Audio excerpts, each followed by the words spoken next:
জীবনে এমন কিছু দিন থাকে যেটা গেলে আর ফিরে আসে না। আমাদের স্কুলের শেষ দিনটা ছিল ঠিক তেমনই একদিন। ভবিষ্যতের কথা ভাবলেই আমার পেটের মধ্যে প্রজাপতি উড়ে রে। কিন্তু ভয়ও লাগে, তোদের ছাড়া কিভাবে চলবো। আর তোর কি, তুই তো সারাদিন কলেজে ভিডিও কল আমাদেরকে ফোনে রাখবি। তবুও মনে হচ্ছে জীবন থেকে কিছু একটা হারিয়ে যাচ্ছে।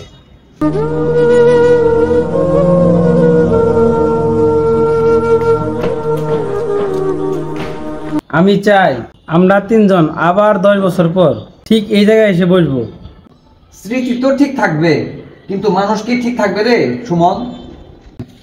চেষ্টা করলে থাকা যায় রাশেদ।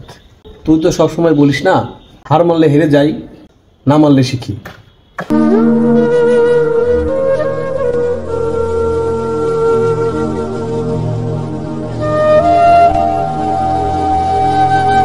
রাশেদ, তুই ঠিক আছিস তো? কেমন জানি লাগছে তোকে? আজ একটা কথা তোদেরকে বলতেই হবে, আমি হয়তো তোদের সাথে কলেজে যেতে পারবো না রে। মানে তোর রেজাল্ট তো আমাদের চেয়েও ভালো। আমি আবার অসুস্থ হয়ে পড়ছি রে ভাই, ঠিক আগের মতোই। ডাক্তার আবার বলছে আমাকে আবার কেমো শুরু করতে হবে।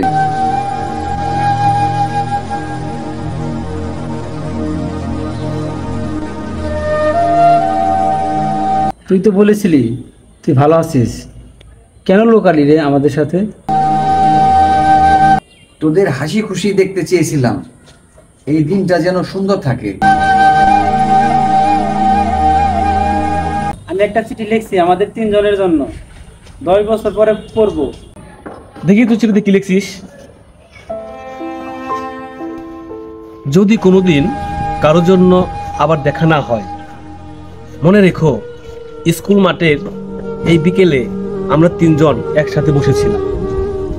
হাসি কান্না, ভয় আর স্বপ্ন সবসময় একসাথে শেয়ার করতাম।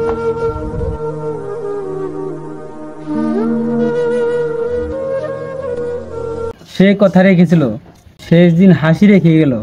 আমরা এখনো পাচ্ছি কিন্তু ওর স্মৃতি বুকে নিয়ে। বন্ধু হারানোর কষ্ট শিখিয়েছে আরো কিভাবে শক্ত হতে হয়।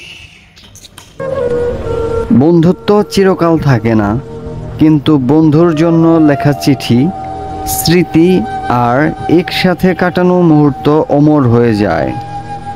স্মৃতির স্কুল মাঠ, যেখানে ভালোবাসা রেখে যাই আমরা। ভিডিওটি ভালো লাগলে লাইক, কমেন্ট এবং শেয়ার দিতে ভুলবেন না।